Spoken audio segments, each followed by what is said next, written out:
안녕하십니까. CEO 특강의 임동석입니다. 저희는 오늘 전라남도 광주에 위치한 전남대학교를 찾았습니다. 이 넓은 캠퍼스에 울창한 숲을까지 모든 것이 아주 잘 갖춰져 있는 아주 아름다운 곳인데요. 자, 오늘 저희가 이곳에서 함께 할 분은 국내 최대 운송기업인 금호고속의 CEO이신 김성산 사장이십니다. 65년 전에 택시 단 2대로 출발해서 국내 최대 운송기업인 지금의 자리까지 이르렀고, 또 이제는 국내 시장을 넘어서 해외 시장으로까지 그 영역을 개척하고 있는 금호고속의 경영, 그 한가운데는 바로 이 김성산 사장이 계십니다. 자, 그럼 과연 어떤 분이신지 화면을 통해서 먼저 만나보겠습니다. 대한민국을 대표하는 브랜드 파워 1위, 고객 행복을 최우선으로 하는 업계 1등 기업 금호고속. 올해로 창사 65주년을 맞은 금호고속은 1946년 택시 2대를 보유한 광주택시로 출발해 지금은 84개의 고속버스 노선과 98개의 직행 노선을 운행하고 있는 국내 최대 운송기업으로 성장했는데요. 또한 해외에서도 중국, 베트남, 캄보디아를 걸쳐 인도까지 연결하는 아시아 운송 네트워크를 구축해 글로벌 기업으로서의 입지를 다지고 있습니다. 창립 이후 매년 놀랄만한 성장을 기록 중인 금호고속. 이 고속 성장에는 고객과의 약속을 최고로 생각하는 고객 행복 경영론의 전도사 김성산 사장이 있습니다. 김성산 사장은 전남대학교 경영대학 무역학과를 졸업한 후 1973년에 금호고속의 전신인 광주고속에 입사했습니다. 그 후 금호고속의 서비스 경영의 달인이 되기까지 오로지 고객 행복만을 기업 발전의 최우선으로 두었는데요. 정기적인 교육과 청결은 금호고속을 브랜드 파워 1위로 만든 첫째 경영 철칙이라고 합니다. 창사 이래 65주년 무분규 사업장을 자랑하는 아름다운 기업. 근로자와 경영자가 서로 친구처럼 생각하고 화합하는 사람을 위한 기업. 오늘 대학생들을 위한 CEO 특강, 꿈꾸는 젊음과의 소통에서는 국민의 즐겁고 안전한 여행을 위해 오늘도 전국 각지를 누비는 버스 회사의 최고 승무사원, 금호고속의 김성산 사장님을 만나봅니다. 보신 것처럼 김성산 사장께서는 어떻게 보면 좀 작아 보일 수도 있는 고객과의 약속, 또 고객 만족을 가장 앞에 내세우는 경영을 해왔기에 지금의 금호고속의 발전을 이뤄낸 듯 싶습니다. 자, 그리고 그 만족의 대상에는요, 고객은 물론이고 직원들도 함께 있었기에 65년간 무분규 경영이라는 놀라운 성과도 이뤄낼 수 있었던 거겠죠. 자, 그럼 이제 김성산 사장을 모시고요. 과연 그분이 갖고 계시는 경영 철학은 무엇인지 직접 육성을 통해서 들어보겠습니다. 이 시간에 좀 전해드리고자 합니다. 대개 여러분들 보시면은 서류 전형을 끝내고 면접으로 넘어가죠. 근데 요즘에는 대부분이 다단계 면접입니다. 대개 서류 전형에서, 서류 전형은 여러분들도 잘 아시겠지만 서류 갖고 뽑아내죠. 그러면은 서류를 보면서 무엇을 보게 될까요? 그 사람이 하늘나라 대학을 나왔는가 우선 살펴보겠죠. 그리고 하늘나라 대학이 아니다면 땅대학 나왔는가 아니면 바다대학을 나왔는가 아마 살펴볼 겁니다. 그래서 그 회사의 문화가 하늘나라 대학을 오는다면 하늘나라 대학이 많이 서류 전형에 통과되겠죠. 그러겠죠? 그러면은 우리 전남대학교는 땅인가 바다인가 여러분도 한번 잘 생각해 보시기 바랍니다. 그리고 서류 전형에서는 대개 이제 성적을 보죠. 성적을. 기왕이면은 원래 성적은 대부분 기업에서 성적은 안 본다고 이야기합니다. 그런데 어쩌면 안 본다고 이야기하는 것이 거짓말이고 본다고 하는 것이 정말일 것 같아요. 안 볼 수 없습니다. 왜 눈이 가는데 안 봅니까? 네. 아마 성적이 고려가 될 겁니다. 그리고 거기에서 가장 또 중요한 것이 자기소개서입니다. 왜냐하면 어느 대학을 나왔는가, 또 성적이 어쨌는가, 또 이 사람이 어떤 생각을 가지고 우리 회사를 입사했는가, 자기소개서를 많이 보죠. 근데 대개 보면은 자기소개서를 컴퓨터에서 빼가지고 A4 용지로 빼가지고 온 사람도 있죠. 제가 한번 물어봤어요. 그냥 건너짚었죠. 몇 군데 지금 지망을 해서 몇 군데 거쳤습니까? 했더니 10군데 지망을 해가지고 우리 회사에 그때 왔을 때가 8번째였습니다. 그러니까 어쩌면은 여러분들이 성의만 있으면은 자기소개서는 그냥 쓰는 게 좋겠죠. 근데 간혹 가다가 자기 실력을 과시하느라고 한자를 쓰는데 한자를 전혀 엉뚱하게 써갖고 온 사람도 있습니다. 그래서 어찌됐든 서류 전형으로 해서 다단계 면접으로 넘어갑니다. 그리고 다단계 면접에서는 대개 보는 것이 대개 우리 그러죠. 그 사람이 괜찮은 사람인가 아니면은 어쩐 사람인가 이야기할 때 야, 그 사람은 성실하고 능력도 있는 것 같더라. 이제 그렇게 이야기하죠. 그런데 앞에 서류 전형에서는 그 사람이 성실한지 능력이 있는지를 못 받지 않습니까? 자기소개서 받고 성적 받고 학교 받고 고향이 어디고 또 뭐 부모 형제가 어떻게 되는가 그것만 봤기 때문에 면접에서는 그 사람이 성실한가 아니면은 능력이 있는가 그런 것을 면접을 통해서 보죠. 그러니까 여러분들이 면접을 하면서 면접관이 보도록 하지 말고 여러분들이 얼마나 성실한가 여러분들이 얼마나 능력이 있는지를 여러분들이 보여줘야 됩니다. 그러니까 되게 이렇게 이야기하죠. 성실하게 잘하겠습니다. 그걸 요약하면은 성실 플러스 능력 그리고 조금 좁히면은 인격, 품성과 실력이 아닐까 생각합니다. 그래서 다음에 나오는 항목을 보고 이제 그분이 여러분들이 성실한지 아니면은 또 성실하는지 능력이 있는지 없는지를 이제 보게 되는 겁니다. 그래서 여기에 나와 있는 이 항목을 통해서 그런 것들을 보겠다고 지금 대부분 그럽니다. 그래서 이건 전에 우리 그룹에서 있었던 건데요. 대개 각 그룹의 내용이 어쩜 비슷할 겁니다. 왜냐하면은 대개 HR 뭐 전문가들한테 컨설팅을 받아서 이 면접 이 항목이라든지 면접 방법이라든지 배점을 정하기 때문에 어쩌면은 저는 대동소이열이라고 그렇게 생각합니다. 여기 보시면은 항목만 한번 보세요.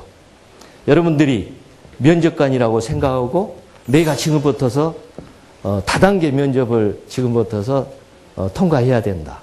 그러면 여러분들이 이 항목을 보고 나는 리더십이 있을까? 어느 정도 있을까? 문제 해결력이 어느 정도 있을까? 의사소통력이 어느 정도 될까? 의사소통력은 어쩌면 요즘에 잘 이야기하는 소통이라고 봐도 되겠죠? 그래서 이 이제 세 개를 여러분들이 봤을 때 나는 상대방이 어느 수준이라고 평가를 할까? 한번 여러분들이 차근차근히 한번 생각을 해보면서 넘어갔으면 좋겠습니다. 이때는 한 8명 내지 10명을 이 그룹으로 만들어서 이야기를 시키고 대개 팀장이나 임원급들에서 토론하는 것을 옆에서 보고 있습니다. 그래가지고 리더십이 있는지 문제 해결력이 있는지 의사소통력이 있는지 이런 것을 이제 보게 되는 겁니다. 그래서 밑에 참고 표시 있습니다만은 당구장 표시죠. 상대방의 의견을 잘 듣고 반대편 의견도 간단히 정리해 줄 수 있는 그런 능력이 있는가 이걸 본다고 그럽니다.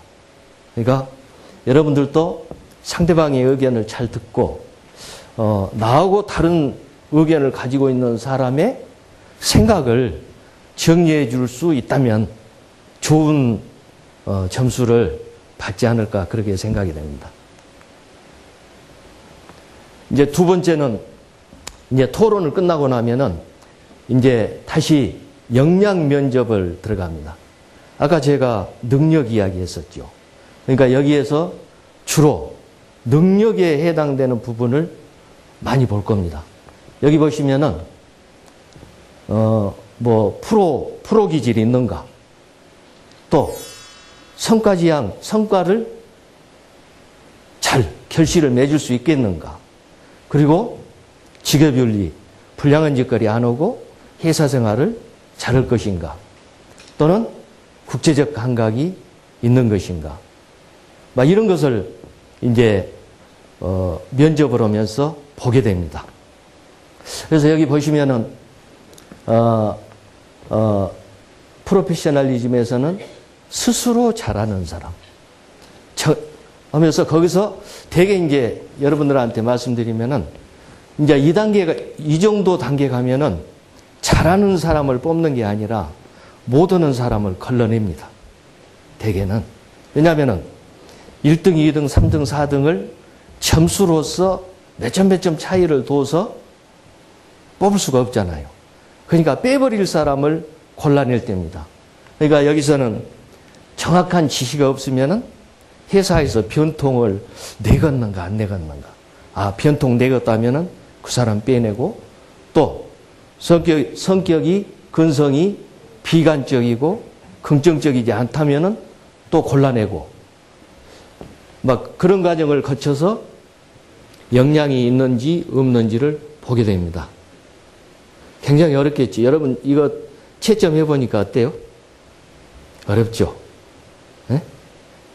만약에 A, B, C, D 등급으로 나눈다면은 어떤 기준에 의해서 A, B, C, D를 나눌지 굉장히 어렵죠.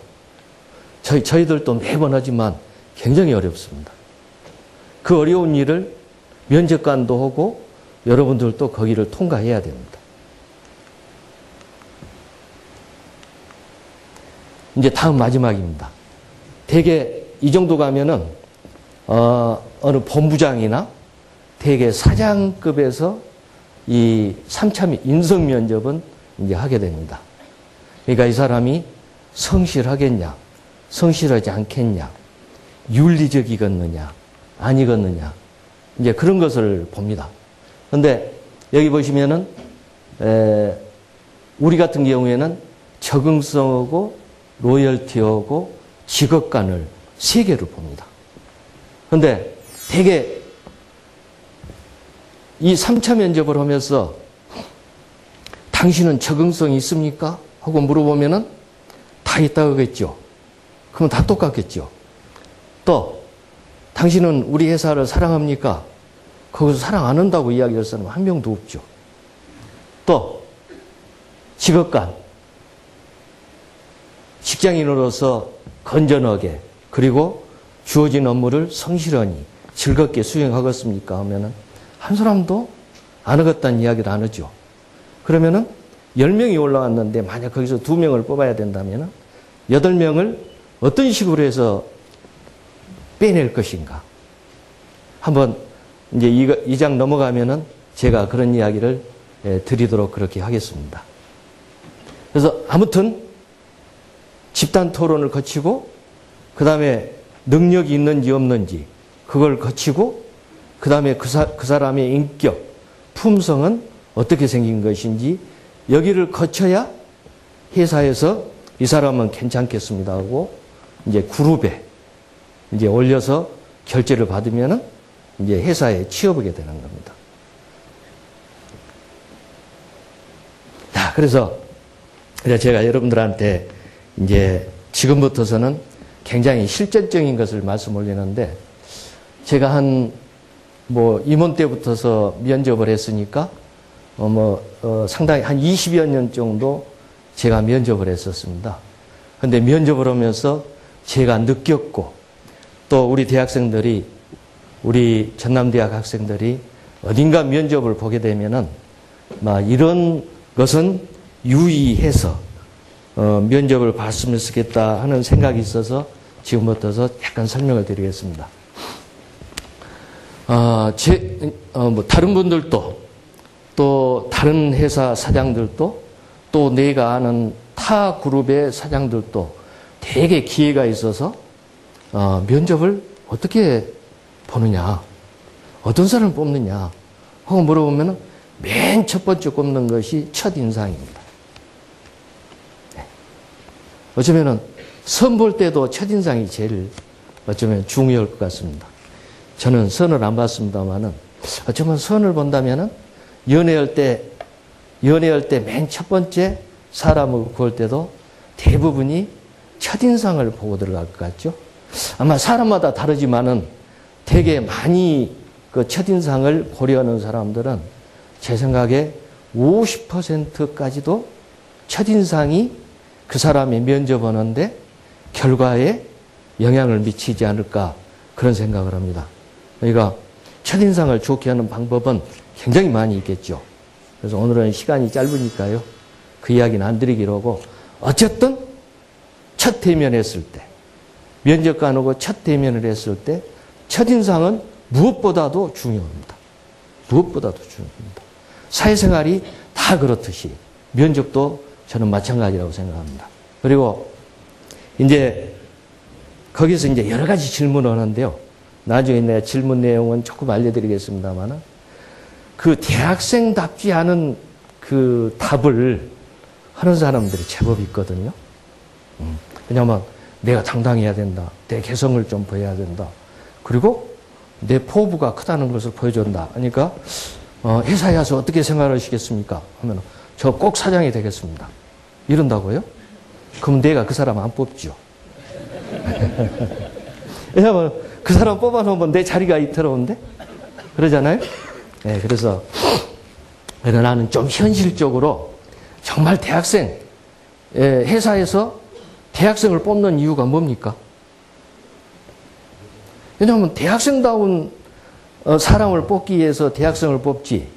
그렇지 않고 임원되고 부장되고 사장되고 처음부터 설 사람들 오면은 그냥 부장 뽑아오면 되고 사장 뽑아오면 되잖아요. 그렇죠? 그러니까 아무것도 묻어있지 않은 백지 상태인 우리 순수한 대학생들을 우리가 뽑아다가 그 회사의 문화를 빨리 단시간 내에 가장 확실하게 심어주고 싶은 거죠. 근데 우리 회사에 들어오기 전에 이미 세파에 물들어서 있으면은 뽑아야 돼요? 안 뽑아야 돼요? 안 뽑죠. 그러니까 정말 대학생다운 그런 순수함, 그리고 대학생다운 패기, 그리고 어떤 미래에 대한 동경, 그리고 결의, 이런 것을 여러분들이 면접할 때 보여주시면 굉장히 좋으리라고 그렇게 생각합니다. 그리고 이건 물어보는 데도 있고 안 물어보는 데도 있는데요. 대개는 물어봅니다. 대개 물어보는데 존경하는 사람이 있습니까? 하고 물어봅니다. 그러니까 대개 여러분들 3차 면접에 들어가면요. 한 사람 앞에 한 5분 정도뿐이 시간이 안 주어집니다. 그러니까 내가 질문하고 여러분들이 대답하는 시간이 5분뿐이 안 됩니다. 근데 그 5분 동안에 그 그룹의 최고 책임자한테 무엇을 이야기를 해줄 수 있겠습니까? 내가 원하는 것을 물어보면은 솔솔 준비된 것은 대답을 잘 해줄 수 있지만 내가 준비해서 간 것을 안 물어보면 큰일이죠. 그렇죠? 네. 그래서 이제 존경하는 사람을 물어봅니다. 그러면은 우리 학생들 대부분이 한참 고민을 합니다. 존경하는 사람이 없는 것 같아요. 그래가지고 1번 학생을 물어보면은 2, 3, 4, 5, 6, 7, 8번은 야, 내가 누구를 존경했더라? 그때 생각을 하는 것 같아요. 그리고 되게 존경하는 사람이 수입품이더라고요. 간세를 냈는지 안 냈는지 그건 모르지만은 되게 외국 사람들을 이야기합니다. 그러니까 외제를 이야기하면 조금 명품같이 좋게 보여서 그러는 것 같죠? 근데 이거 물어본 사람 절대 외제 국산 가리지 않습니다. 존경하는 사람이 있는가 없는가를 보는 거죠. 근데 존경하는 사람이 있는 것하고 없는 것하고 뭐가 다를까요? 저는 이런 생각을 해봤어요. 야, 대학을 요즘에는 되게 우리 여대생들은 4년, 5년 다닌가요? 6년까지 다니죠. 남학생들은 7, 8년 다니죠. 그런데 대학을 4년, 6년, 7년, 8년 다니면서 자기 대학 교수 한 분도 존경을 안 하고 있다면 우습잖아요. 응? 우리 전남대학교 교수분들이 정말로 죄송합니다만 형편없어가지고 존경할 사람이 한 사람도 없다면 모르지만은 그렇진 않을 거 아니에요? 근데 존경하는 사람이 한 사람도 없다고 하면은 회사에서는 이렇게 해석을 하죠. 6년, 8년 대학을 다녔고 또 국민학교, 중학교를 다녔고 그 다음에 사회 경험을 많이 했는데도 불구하고 존경하는 사람이 없다 하면은 바로 그 뒤로 우리는 어떤 생각을 하냐면은 학교에서 8년 다니면서도 존경하는 사람이 없는데 우리 회사에 들어와서 상사를 존중하고 또 뭐 존경까지는 안 가더라도 뭐 존경은 안 바라지요. 존중할 수 있겠냐 하니까 존경하는 사람이 없는 것보다는 있다가는 사람이 낫다. 이제 이런 생각을 하게 됩니다. 그래서 그거 한 가지 갖고 평가해서 빼고 넣고 나누지만은 다른 것도 이제 계속해서 합쳐 나가는 겁니다. 그러니까 여러분들 존경하는 사람이 있으면 좋겠죠. 만약 존경하는 사람이 마음속에 없었다면은 오늘 이 시간부터라도 꼭 존경하는 사람을 마음속으로 여러분들은 모셔야 됩니다. 다음에 이 다음에 넘어가면은 대개 면접하는 사람들이 물어보는 순위가 나옵니다. 근데 그 뒤에서 이제 나오게 됩니다만은 대개 요즘에 시사 문제를 많이 물어봅니다. 시사 문제.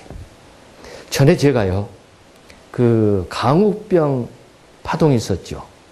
그때 제가 한번 물어봤습니다. 그때 뭐 강우병에 대해서 어떻게 생각하냐. 저는 그렇게 안 물어보고, 앞으로 소고기 먹을 사람, 소고기 안 먹을 사람, 그거 한번 손 들어보라고 합니다. 그러면은, 그때 보니까, 한 사람, 8명인데, 한 사람은 먹는다 하고, 한 사람은 손을 안 들고, 나머지는 다 먹겠다고 하더라고요. 그래서 제가 먹는다는 사람한테 물어봤습니다. 너는 왜 남들 안 먹는다는데 먹냐? 그러니까 가정에서 토론을 했는데 집에서는 먹어도 상관이 없다고 그렇게 결론을 내렸습니다. 그래서 저희들은 먹겠습니다. 그러더라고요. 그러니까 그것이 뭐 사회에 정답이 없는데 기업에서 그거 물어봐가지고 무슨 맞고 무슨 틀리다. 이렇게는 안 하겠죠. 지난번 면접할 때 제가 물어봤어요. 천하남이 이북의 소행이라고 생각지 않는 사람. 제가 손 한번 들어보라고 했거든요. 근데 하필이면 그때는 두 그룹한테 물어봤습니다. 한 그룹은 주로 서울에서 대학을 나온 사람들 8명이었고요. 한 그룹은 우리 지역의 학생들 8명이었었습니다. 결과가 어떻게 나왔을 것 같습니까? 서울 쪽에는요, 5명이 이북의 북한의 소행이라고 손을 들더라고요. 근데 우리 지역의 학생들은 한 명뿐이 손을 안 들더라고요. 그래서 서울 오고 강주 오고 이렇게 생각하는 게 틀리구나. 그래서 저는 여러분들한테 맞네 틀리는 이야기는 안 하겠습니다. 다만 이런 것은 생각해 봐야죠. 여러분들 인터넷 여러분이 열심히 한번 훑어보면은 대개 여러분들이 지원을 하겠던 그룹이 됐던 회사에 사풍이나 문화가 있을 겁니다. 그러면은 뭐 그럴 때는 거짓말해도 좋죠. 그 회사에서 소고기를 먹었다고 이야기하는 것을 좋아할 것 같으면은 안 먹어도 먹는다고 이야기해야 됩니다. 그렇죠? 네. 안 먹는 것을 좋아하면은 먹고 싶어도 참고 안 먹습니다 하고 면접 끝나면 가서 사 먹어야죠. 그렇죠? 네. 그래서 이 시사 문제에 대해서는 물어보는 회사들은 굉장히 이 시사 문제의 비중을 굉장히 많이 둡니다. 그러니까 여러분들이 어느 회사를 지원했을 때는 그 회사의 문화 그리고 그 회사의 사품 것들을 조금 점검을 하셔가지고 굉장히 보수적인 성향이면은 그쪽에 맞춰서 이거 지금 조금 뭐 개혁적이면은 또 개혁적인 성향에 맞춰서 여러분들이 이런 문제는 뭐 대학 선배가 와서 거짓말을 하고 찰도 갈치는데요. 응? 거짓말 그때는 한 번씩들 하셔도 난 괜찮을 것 같습니다. 예. 예, 그리고 되게 이제 외국어는 되게 잘하는 게 좋습니다. 잘하면 좋고요. 뭐 시험 본 거 점수도 뭐 토익이 됐든 뭐가 됐든 점수가 높으면 좋습니다. 왜 그러냐면요. 요 국제적 감각 같은 게 있었지 않습니까? 그 사람 안 따라다녀 봤는데 어떻게 국제적 감각을 압니까? 모르잖아요. 그렇죠? 우리 여학생 두 분이 제가 계시는데 이분이 국제적 감각이 더 있을까? 이분이 더 있을까? 그건 모르잖아요. 그러니까 일단은 외국어 성적을 보고 일단 때려잡습니다. 그리고 그 자기소개서에 보면은 외국모도 나갔다 온 거 있잖아요. 외국 뭐 연수 갔다 오고 하는 거. 그런 것을 이제 참조로 해서 있을 것 같다. 저 사람보다 이 사람이 더 있을 것 같다. 이제 그런데 활용하기 때문에 뭐 대학 다닐 때 외국어는 여러분들이 굉장히 열심히 해놓은 게 좋죠. 다음에 이제 더 이야기하고 싶은 사람 옛날 물어봅니다. 근데 더 이야기하고 싶은 사람 하면은 맨 첫 번째 대답을 하십시오. 두 번째는 절대 하지 마십시오. 왜 물어보냐면은 8명이 들어왔는데 20분 시간을 회사에서 줬습니다. 그런데 19분에 끝냈어요. 그러면은 아침부터서 멀리서 오신 분들 시간도 안 채우고 내보내려면은 미안하지 않아요. 속된 이야기로 성의가 없는 것 같이 보이잖아요. 그래서 20분 채워서 보내려고 더 이야기할 거 있는 사람 물어보는 경우가 하다합니다. 그러면은 첫 번째 이야기한 사람이 20분을 채웠는데 야, 저 사람은 더 이야기할 거 있는 사람 이야기하라고 해서 했는데 야, 점수 잘 받는 거 아니야? 야, 그럼 나도 한번 해야지. 그러면 이미 시간 넘었는데 하려고 하면은 어쩌겠어요? 짜증나겠죠. 예? 그러니까 꼭 물어본 말은 여러분들이 대개 나한테 주어진 시간이 5분이다 하면은 5분을 충분히 활용을 하시고 기타 더 하실 말씀이 있는 사람 해보세요 하고 이야기하면은 첫 번째 접니다 해서 한 30초나 짧게 끝내고 그때 찬스를 못 받은 사람들은 안 쓰는 게 좋죠. 네. 제가 별 이야기를 다 해줍니다. 그래서 대개 이제 이 정도 말씀드렸고요. 이제 저희들은 그 사람들을 보면서 이제 전반적으로 꿈을 갖고 있는가를 이제 저희들이 이야기를 해보고 싶어 하거든요. 근데 오히려 이 꿈을 가졌는가는 신입사원으로 채용을 하고 나서 맨 처음에 입사했을 때 이야기를 하면서 이런 꿈에 대해서 이야기하는가를 저희들이 잘 물어봅니다. 그래서 여기 보시면 우리들이 되게 꿈이라는 이야기를 많이 합니다. 그러나 사실은 꿈이 개꿈인지 속꿈인지 아니면은 돼지 꿈인지 그런 거 자주 모르잖아요. 근데 여기 보시면은 그런 꿈에 대해서 이제 이야기가 나와 있습니다. 근데 여기서 하나만 제가 소개하고 넘어갈 것은 손정희 회장 계시죠? 일본에. 그분이 이런 이야기를 하셨더라고요. 오르고 싶은 산을 결정해라. 이것으로 인생의 절반은 결정이 된다. 결정하지 않고 걷는 것은 길을 잃고 헤매는 것이다. 이런 이야기가 있었습니다. 그래서 여러분들 한번 눈으로 쭉 읽어보시면은 과연 네 꿈이 뭐냐 하고 이야기했을 때 이렇게 내 꿈은 이거다 하고 이야기를 이렇게 하면 좋겠구나 하는데 참고하시고 저 손정희 회장이 이야기했던 것은 저도 굉장히 좀 감명 깊게 읽어서 여러분들한테 소개를 했습니다.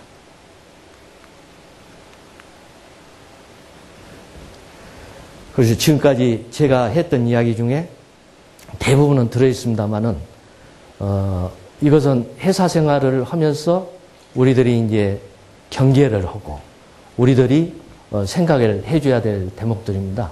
여기서 저는 여러분들한테 한 가지 말씀 올리고 싶은 것은 과연 내가 하는 일이 생업인지 전문직인지 천직이 될 것인지 한번 여러분들이 생각을 한번 해보셨으면 해서 적어놨습니다. 생업은 요즘에 여러분들은 절대 그 이야기 안 합니다만은 옛날 어른들은 이런 이야기를 했죠.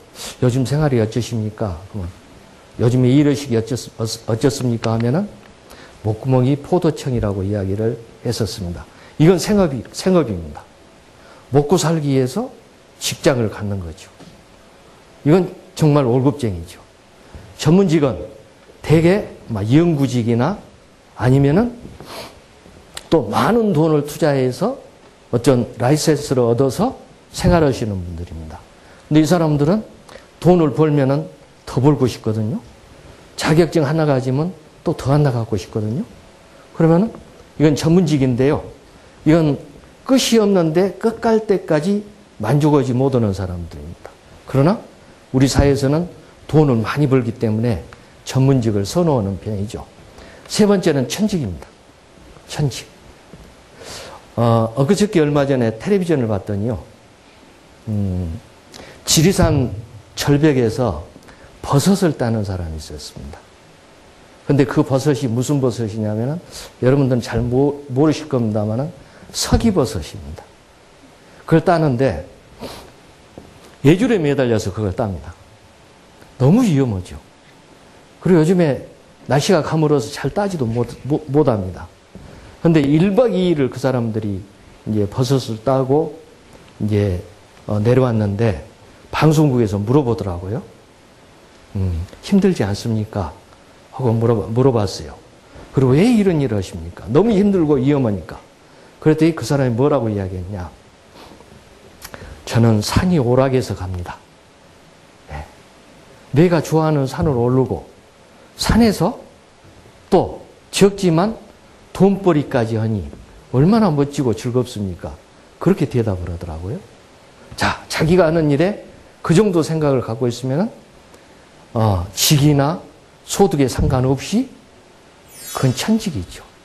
그런 사람들이 아마 직장 생활을 제일 편안하게 그렇게 할 수 있을 것 같아요. 여러분들은 만약에 A라는 대기업을 이제 입사를 할 때 그 회사를 왜 왔냐 하고 물어보면 뭐라고 대답하실 겁니까? 생각해 봤어요? 응? 이러면 좋죠. 그 회사의 선배들을 만나보고 인터넷을 보고 그 회사에서 추구하는 것이 뭔지, 그 회사의 어떤 경영 철학은 무엇인지, 그리고 그 회사의 업종이 무엇인지를 봐서 그 회사하고 밀접한 관계되는 일을 내가 좋아하고 그 좋아하는 일을 내가 한다면 즐겁게, 아주 즐겁게 보람있게 일할 수 있어서 왔다고 이야기하면 나는 그것은 100점일 것 같아요. 그 회사를 막연히 사랑하기 때문에 왔다고 하면 그건 애매한 대답이죠. 그렇죠? 네. 자, 지금까지 제가 설명을 올렸는데요. 제가 이미 있는 원고를 정리하고 있는데 지난달인가 잡코리아에서 나온 설문 내용이 나왔었습니다. 그래서 옳다고 하고 따놨습니다. 그랬더니 대기업 77개 대기업에서 면접 시에 어떤 질문을 하냐고 물어봤습니다. 그랬더니 대개는 구체적인 경험을 물어본다.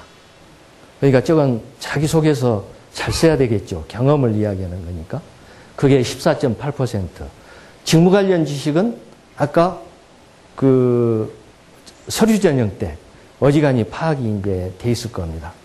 그리고 아까 내가 사회 문제에 대한 의견 제가 이야기했었죠. 그리고 지금 현재 피면접자는 어떤 상태에 있는가. 이제 그걸 7.4% 물어보고 다음에 지원 동기를 이제 물어본다고 그럽니다. 그래서 나중에 따놨지만은 앞에 내가 여러분들한테 말씀드린 내용하고 맞지요? 그러죠? 네. 그리고 아래는 이번에는 면접관들한테 어떤 사람이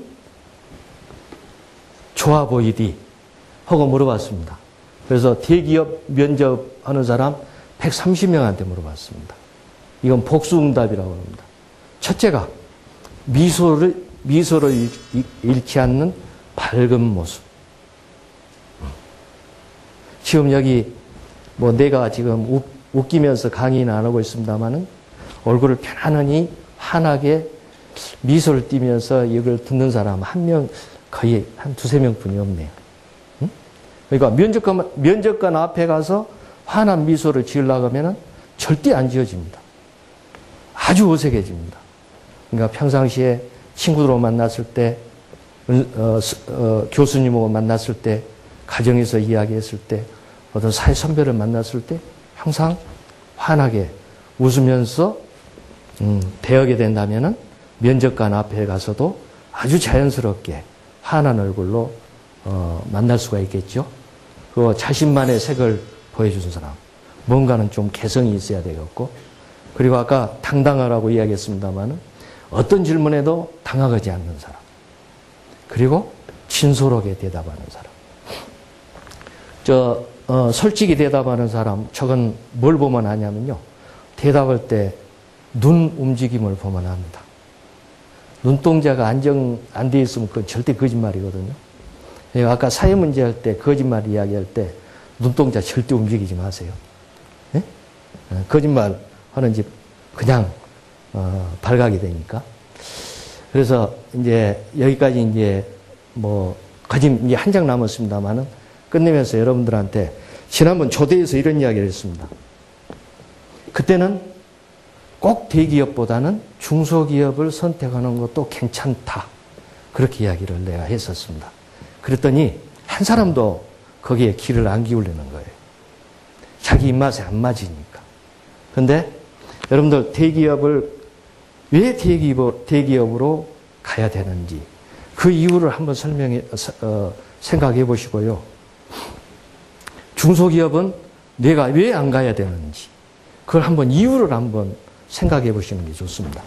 제가 1973년도에 금호고속 갔을 때 그때 중소기업이었었습니다. 네, 중소기업이었었습니다. 그때 저는 이런 생각을 했었거든요. 이미 큰 회사는 시스템이나 이런 조직 시스템이 상당히 안벽은이 갖춰져 있을 것 같다. 그러니까 안정된 데서 뚫고 가려면은 굉장히 방어가 튼튼해서 어려울 것 같다. 그렇다면은 아직 덜 갖춰진 데서 내 능력을 발휘하면은 인정을 더 빨리 받을 수 있고 또 뚫고 가기가 쉽지 않겠냐 해서 사실 저는 그때는 강주역의 자동차 주식회사였습니다.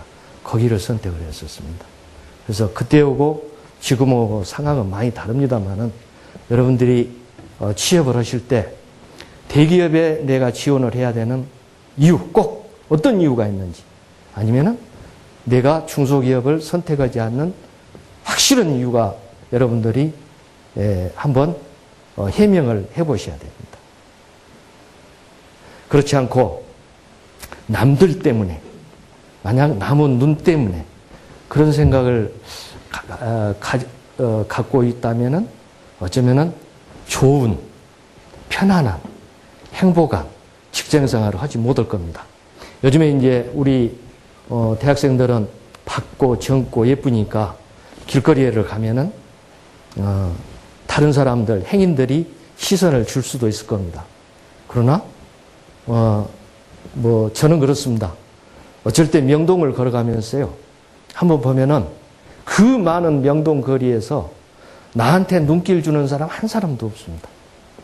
한 사람도 없습니다. 세상 그렇게 각박합니다. 그러니까 여러분들이 내가 주체적으로 여러분들이 취업도 해야 되고 세상을 살아야지 남을 의식할 필요는 나는 없지 않을까. 그렇게 여러분들한테 감히 제가 말씀을 드립니다. 이제 이건 마지막 장입니다. 대기업 이사로 진급하는 사람들한테요, 거의 상당히 몇백 명한테 물어봤습니다. 너는 왜, 무엇 때문에, 무엇을 잘해서 임원이 된 것 같으냐, 하고 물어봤습니다. 그랬더니 그 중에 굉장히 많이 나온 것이 있었는데요. 제가 그 중에서 한번 골라봤습니다. 10개를 골라봤는데요. 그래서 되게 이제 우리 지금 이런 것 같아요. 우리 사회가 사실은 신입사원을 뽑을 때 그 사람의 됨됨이로 뽑고 진급을 시킬 때는 성과로 진급을 시켜야 되거든요. 근데 거꾸로 되어 있습니다. 뽑을 때 실력으로 뽑고 나중에 진급시킬 때는 물론 성과도 중요합니다만 그 사람 괜찮은 사람이야. 그 사람 똑똑한 사람이야. 그 사람 됐어. 이렇게 됨됨이로 인사고과가 되고 또 그것에 의해서 또 승진하는 경우가 굉장히 많습니다. 그래서 여기 보시면은 진급한 사람들이 스스로 자기들의 이야기를 나는 이렇게 잘했기 때문에 내가 임원이 됐다. 이렇게 이야기해 놓은 부분입니다. 그러니까 목표의식이 명확하고 열정이 있어야 되고, 열정 우리 많이 이야기합니다만은 열정은 몰두입니다. 어떤 일에 몰두할 수 있는 거. 그리고 세 번째는 전문성. 네 번째는 전략적인 사고를 갖고 있어야 되고 재무도 알아야 된다. 그 이야기는 전체와 부분을 볼 수 있어야 된다. 이런 것을 의미하고요. 어떤 환경에도 견뎌낼 수 있어야 됩니다. 그걸 소통을 잘해야 됩니다. 근데 요즘에 우리는 소통을 잘 못 이해하고 있죠. 내 생각을 상대방한테 설명을 잘 해주면은 그게 소통이 잘 됐다고 생각하는데 그게 아니잖아요. 그러니까 내가 소통을 잘하고 있는지 못하고 있는지는 내가 절대 판단은 안 됩니다. 상대방한테 물어봐야 됩니다. 야, 내가 소통 잘한 것 같냐? 잘 됐어. 하면 그거 잘 된 겁니다. 대개 우리는 그러죠. 우리의 생각을 거의 일방적으로 상대방한테 설명을 해주고 나는 소통을 다 했다고 그러는데 사실은 내 이야기를 하는 것보다 상대방의 이야기를 잘 들어주는 게 소통이죠. 그렇잖아요? 우리 사회 소통을 조금 잘 못 인식하고 있는 것 같아서 좀 내가 부연 설명했고요. 인적 네트워크는 엊그제 신문에 이런 게 나왔었죠. 기업에서 사람을 채용하면서 뭐 학연, 지연, 혈연 이런 것에 의해서 이제 뭐 사람을 뽑는다. 그래서 점점 회사를 들어가기 어려워진다. 이제 이런 이야기들이 있는데요. 여기서 이야기하는 인적 네트워크는 여기 읽어보시면은 그런 건 아닙니다. 내가 한 수 배울 수 있는 사람, 나를 이끌어줄 수 있는 사람을 알아보고 내 편으로 만들어 놓는 겁니다. 그러면 그 사람들이 언제나 나를 이끌어주고 알아주고 그럴 거 아니겠어요? 그리고 상사가 자기 이익만 챙길 것이 아니라 나를 데리고 갈 수 있는 사람, 나하고 동반해서 갈 수 있는 사람, 이런 사람들을 알아보고 관계를 맺어놓는 거. 이것이 이 사람들이 이야기하는 네트워크였습니다. 그리고 적을 안 사는 거. 회사에 생활하면서 적을 안 사야 임원 승진될 수 있다. 그 사람들이 이런 이야기를 하고 있더라고요. 그리고 여덟 번째 도덕성은 너무나도 중요하죠. 이건 도덕성이 확보가 안 되면은 중간에 해고당해 버리니까 절대 임원 못 되죠. 네, 이런 거. 그리고 리더십. 여기서 리더십은 요 위에서 이야기한 부하와 동반 성장할 수 있는 능력. 그리고 아까도 다시 이야기합니다만 국제적 능력입니다. 저는 이런 생각을 합니다. 마지막으로. 저는 영어를 거의 못했습니다. 우리 세대에 학교 쪽으로 가지 않는 사람들은 영어에 굉장히 약했습니다. 그래서 저는 지금도 그래요. 내가 영어를 잘했더라면 지금 어디가 있을까? 그런 생각을 해봅니다. 그래서 아무튼 제가 이제 아까 우리 국장님께서도 소개를 하셨습니다만은 제가 이제 39년 넘어서 40년째 들어갑니다. 그래서 어쩌면은 우리 회사 임원들이 제 밑으로 9명 있는데 저녁에 잘 때마다 인사철이 되면 기가 간질간질합니다. 왜냐하면 저 사람이 빨리 나가야 다음에 사장도 되고 그럴 건데 요즘에 내가 너무 전라도 말로 너무 오래 묵어서 굉장히 미안하거든요. 그래서 또 우리 인사철이 돼갑니다. 그래서 요즘 신경 많이 써주고 또 요즘에 면접할 때라 신경 많이 써주고 그럽니다. 오늘 서울 경제 우리 신문 51주년 됐답니다. 그래서 우리 박수로 축하 한번 해드리죠.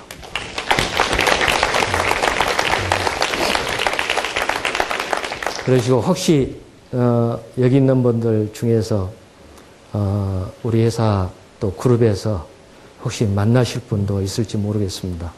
많은 사람이 저거 인사할 수 있기를 바라고 저는 원래 강의는 별로 안 하는 사람입니다. 어쩔 수 없이 아름으로 해서 가는데 서투른 점이 또 좀 많았고 대개는 1시간 한 반 정도는 해야 되는데 국장님이 1시간으로 끝내라고 해서 절대 끝내려고 합니다.